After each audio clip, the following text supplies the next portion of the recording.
Hey guys, and welcome back to another video. Um, Now, I know I said that I was going to stay off Numistacker's case, but I'm going to do this video for several reasons. Reason number one is I believe Numistacker has given bad advice. Talks about grading again, and I think, well, what I'm going to tell you is, I think it's basically bad advice what he's given out. The second reason is this here, as you can see here, I've made a comment here, and I know for a fact now that Numistacker has blocked me from making any comments on his videos. Basically, only I can see my comment, so he obviously doesn't like the fact that I do make comments on his videos. They're not all bad comments. I make what I believe is, good comments, constructive comments, and so that's another reason. So Numistacker, yes, I've caught up with that one as well. So I wanted to talk about this video in particular. And you could also, I would probably advise you to go through it yourselves, and you guys can see exactly what I'm talking about. Now, there was another guy in this video who's commented on this video, and he's had the same thoughts as me. The guy's name is A.G. Smith. This guy here, A.G. Smith. Have a look through his comments, and A.G. Smith, I think, is kind of like on the same level as me, as where Numistacker takes some of this stuff that he talks about and basically blows through his rear end. Okay, so I was kind of curious as to why Numistacker, he basically, what he does is he promotes the coin connection, and I found it strange that Numistacker, he promotes this coin connection to you guys, tells you that there's 2% off, and yet he's bought these Snowman, and I think that the other one was the Wallace and Gromit. He's basically bought these from the Royal Mint, so yet he doesn't actually use the people that he promotes, and he could have got 2% off, and I find that quite funny. Now, he talks about the silver snowman here, and I wanted to just mention, if these are for presents, I don't think anybody would be interested in sales figures, but he always mentions sales and grading during his video, or videos, should I say, which I believe, he's obviously got his finger in the grading pie. So he's obviously trying to promote grading, especially through these modern coins. He's always promoting this. Now, within this video, he talks about the 2018 Snowman, where he sold his for £130. Now, if he likes these coins so much, first of all, I don't understand why he's selling them. So let me get that point through to you. Now, what I wanted to do here was kind of like break down the costs of what he's saying. Now, he's saying obviously that he sold the 2018 Snowman for £130, which it does show up in his eBay feedback. So let's break down the costs. So you've got £12 handling fee for any coin that you send in. And now, if you send in, say, for example, you send in 12 coins on the same forum, each coin then is only like £1. So, if you're only sending in one coin, it's £12. So there's a £12 handling fee. The grading fee for each coin, now this is according to the NGC UK website, is £18 per coin. Then you've got shipping. Now, if you're going to ship to NGC London, you're obviously want to insure whatever. So you're going to be looking at about £8 to ship to London, and if you're submitting yourself, you're obviously going to be sending it to maybe America or wherever, but you know, the cost could rise in that sort of respect.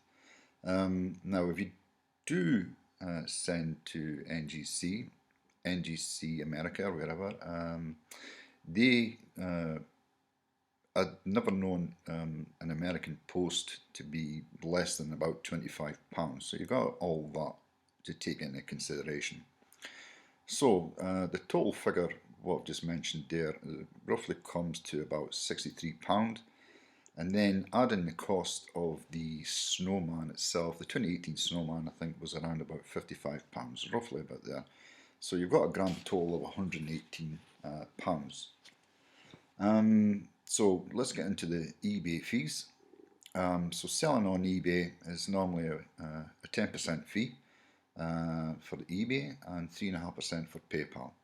So now if we're selling for £130, we take off the 13.5%, you have a net sum of £112.45. Now bearing in mind that the cost that I've just mentioned, the cost of buying the coin, the cost of grading, sending and so on and so forth, would come to £118. That makes a net loss, of £5.55. So that doesn't really sound like, to me, that grading is doing any better than than the raw coins. But what Numistacker doesn't really tell you is all the costs involved and this, that, and the next thing, and then he tells you, oh, grading is so much better, or the graded coins are selling so much better than everything else, when in reality they aren't. Grading these silver coins, I mean, you're only talking 8 gram. Grading these silver coins, sorry, but that's just not, there's no economical sense in that whatsoever. I've looked up the graded coins in both PCGS and NGC. I've only seen a few. One was obviously Numistacker's, it's NGC graded coin, and there was a couple from PCGS. There was actually 4 from PCGS and 70 that I did see. Now out of these 4, 3 of them had the same label number, so I'm kind of basically assuming at that point that those 3 have actually been shelled. So I'm going to take those with a pinch of salt. So not many coins have been graded. There's actually 72 coins from a total of 15,000 have been graded at NGC and 49 at PCGS. So that's 121 coins in total from a 15,000 minage. So from all these facts, I think the astute people are the ones who have basically left them raw. All Numistacker is doing is counting for business by telling you these things are selling well. I don't think they are selling well whatsoever. There are people who obviously buy graded coins, but as I said, all the prices and costs involved doesn't make any economical sense. In fact, you're on a loser. And there's always been an ulterior motive with Numistacker to tell you, oh, these coins are doing well, and it's basically to get you guys to use his NGC grading service that he's got going, and it's it's basically just like a little business,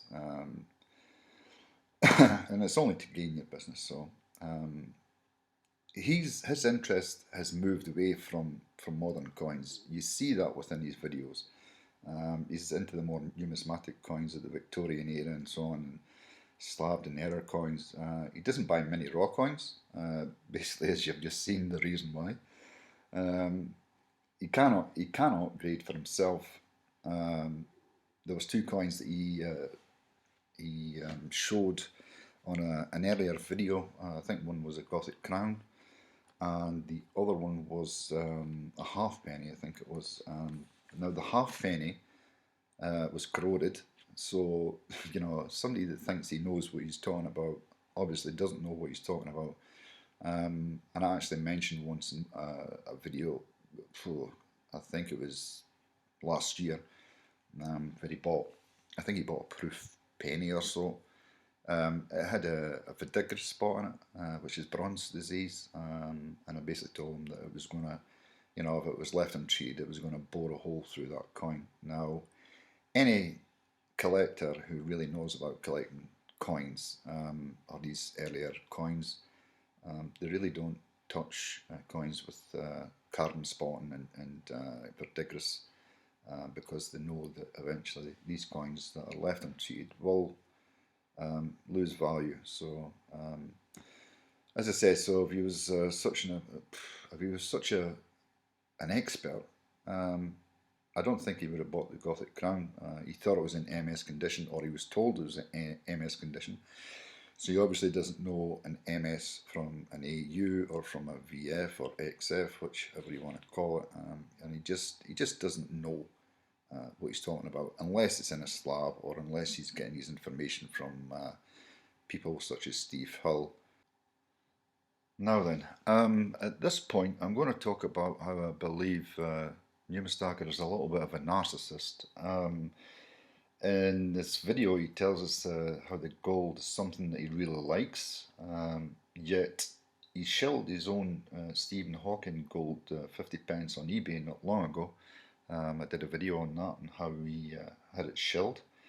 That was after it came back from grading. Now, here's what I think is happening with Numistacker. He likes to buy these coins, these modern coins. He likes to buy these modern coins because he wants to show you guys out there who uses his grading services, he has to be seen to be buying these coins and having them graded. But as soon as they come back from grading, we all know what happens. He throws them up on eBay and he gets rid. Or he'll, now that I've busted him for shill bidding, he'll put them up elsewhere. But as I said, he tells people that he really likes these gold coins and so on, but yet still sells them not long after they come back. So it confuses me a little bit. So I'm going to dissect the video a little more, and roughly he tells us in this video how it's a pretty high premium at around 6 minutes 40. He tells you how it's a high premium, but yet, as I keep saying, he usually pumps the Royal Mint, everything that's Royal Mint or gold sovereigns and so on. He tells everybody how they're great, fantastic coins, even at £500 or £600, how they're great, fantastic coins. Yet he tells us that, in this video, he tells us that it's a pretty high premium. So he actually says around about 6 minutes 40 that he would expect that these coins to be absolutely impeccable. Now, you don't always get impeccable coins, and especially from the Royal Mint, because the Royal Mint's quality control is absolutely non-existent. So he's going to start spitting feathers around about this point, because in his words, they should be, and this is what he says, they should be beyond perfection. Now, I don't know how you get beyond perfection, but perfection is probably about the top end that you're going to get. So being beyond perfection is a little bit over the top, but it was a little bit funny. There's been YouTubers that have been talking about the Royal Mint's problems for God knows how long. So, Numistacker just likes to get, his boys and girls of his subs into buying these coins so that they can get graded. And I think Numistacker is he's a representative of NGC, so I wonder where he's trying to get them graded up. So he's always told us that the price is fine with these coins, so I don't know why he's whining anymore. They're just basically telling you that they're rare because they're low mintage. I remember he did a video when a journalist mentioned that these coins were overpriced, and now he's telling you that they're overpriced. But in that video where the journalist had mentioned that they're overpriced, he basically did a video and said, no, I think you're wrong because it's got great packaging and so on. Oh, Packaging is fine, but it's what you want inside the package that has to be decent. And unfortunately, they're not decent. So it's 7 minutes and 40 seconds. Now look this up, please, guys. Look it up. This is where his narcissism kicks in, where he thinks because he's such a good customer, that's in his words, he really does deserve an item that is perfect. He deserves that. Not anybody that buys from the Royal Mint, but he deserves that. And sorry, the Royal Mint doesn't care. As long as they've got your money, then that's it. They don't care about you. Simple as that. So, I mean, they've even, I think the Royal Mint have even recruited Backyard Billion to try and throw out there the Royal Mint products. And maybe in the background, Numistacker gets this as well. Like, so I don't know. But they're basically just trying to pump the Royal Mint and, you know, maybe get a little freebie here and there out of it. Who knows? But here's the point now where the whole point of this video is, what happened to Numistacker with these gold coins could not have happened to a better person, because he's always pumping out these things, and for me it was absolutely perfection. Now what I believe he was trying to do, he was wanting to get a cracking coin, and the reason that he didn't get it, in my opinion, the reason he didn't get it from the Coin Connection was that the Coin Connection couldn't deliver in time for Numistacker to get it shifted out over to America, to get graded, to hopefully get a 70, to get back and to throw it up on eBay. Now that's my opinion, that's exactly what I think, and I'm going to show you this now by A.G. Smith. He actually thinks exactly the same as me, so let's have a look at his comments here. So because I had bought lots the previous week from the Coin Connection, and because it's also fun to test them in. Yeah, of course it is. Coin Connection, more overpriced proof nonsense. Of course, it's overpriced proof nonsense. And here you go. This here that A.G. Smith has mentioned, which I totally agree with this guy. Which is here. They wouldn't be able to deliver it to you in time for your quick flip opportunity, and clearly you're making enough money from the sponsorship not to need the discount. And this is what it is. Numistacker gets obviously paid for every time that, you know, these little adverts pop up. The 2%, I don't think it's the 2% is probably going to go to him anyway. Who knows? But there's obviously something in the background that he gets from the Coin Connection. Now, nothing against people making money at all, but I remember that he did a video where he was going to give an impartial review of the Coin Connection, and then a few weeks later, there he was selling the Coin Connection. So guys, I hopefully kind of like still trying to open some people's eyes. As I said, I think it couldn't have happened to a better person than Numistacker. You obviously can't make money on a quick flip, and as I said, this for me is what Numistacker is all about. He isn't about kind of trying to enlighten novice collectors and novice stackers and so on. He's only in it for the money, and you can see from his other videos some of the Victorian era coins that he buys, where he gets his money from. It's all you guys. So anyway guys, thanks again for watching. I hope my ramblings make sense, and as always, like, comment and subscribe, and we'll catch you on the next video.